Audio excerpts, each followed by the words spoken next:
Assalamualaikum warahmatullahi wabarakatuh. Jumpa lagi kawan dengan Dr. Hewan Sigit Arianta. Kali ini ada kasus rumen syarat di mana sapi juga mengalami pengobatan rumen syarat ini. Saya menggunakan selang agar cepat anginnya keluar. Kita masukkan pelan-pelan melalui mulutnya. Kita dorong pelan-pelan sesuai dengan dia waktunya menelan. Jadi biarkan dia menelan sambil kita dorong pelan-pelan sehingga sampai ke lambung. Tanda bahwa itu nanti sampai ke lambung dengan baik, tidak nyasar ke paru-paru adalah setelah sampai lambung akan ada angin yang keluar melalui ujung selang. Setelah itu kita cek, ini sudah, kemudian angin bisa kita keluarkan dengan cepat. Selain angin yang keluar juga ada barang zat-zat atau sesuatu yang tidak baik di lambung yang menyebabkan rumen syarat, bisa kita tekan-tekan sehingga keluar seperti itu ya. Kita tekan di perutnya agar semuanya bisa dikeluarkan.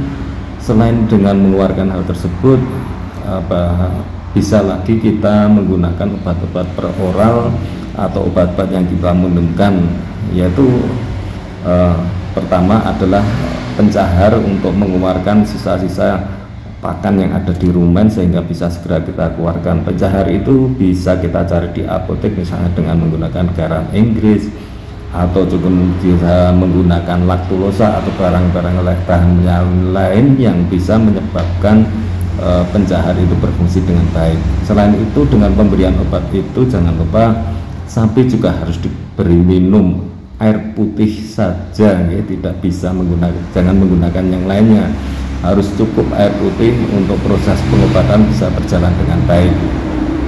Selain itu, untuk mencegah kembung juga harus kita berikan pengobatan bisa secara peroral, bisa menggunakan minyak goreng sebanyak 2 gelas atau 1,5 gelas yang kita campur dengan antiseptik yang baik, antiseptik yang aman, atau dengan antibiotik untuk mencegah perkembangan mikroba yang tidak baik yang ada di lambung, atau untuk menekan perkembangan mereka yang mikroba itu biasanya menghasilkan gas. Kita tahu bahwa pencernaan sapi itu dibantu oleh mikroba baik yang ada di rumen. Kalau terjadi hal seperti ini, biasanya mikroba baik kalah dengan mikroba jahat yang ada di rumen, sehingga perlu kita tekan dengan memberikan obat yang kita minumkan tersebut. Selain obat-obat itu, kita juga memerlukan obat injeksi berupa antihistamin, juga dengan vitamin, juga dengan ATP. Nah, ini bertujuan untuk meningkatkan daya tahan tubuh sapi tersebut sehingga pada prosesnya bisa berjalan dengan baik dan selamat. Proses indigesti ini harus segera sembuh sebelum seminggu ya. Sebelum 1 minggu harus sembuh, harus bisa dikeluarkan sisa pakan yang ada di lambung. Kalau sampai 1 minggu, minimal 5 hari, maksimal 5 hari nggak bisa dikeluarkan, biasanya sapinya tidak tertolong, karena proses ini harus cepat dan harus segera bisa di recovery dengan baik. Ini sudah kita keluarkan melalui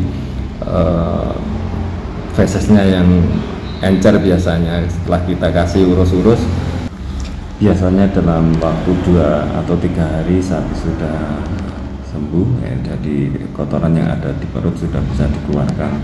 Nah, ini setelah 5 hari kita memberikannya setelah berturut-turut selama 3 hari.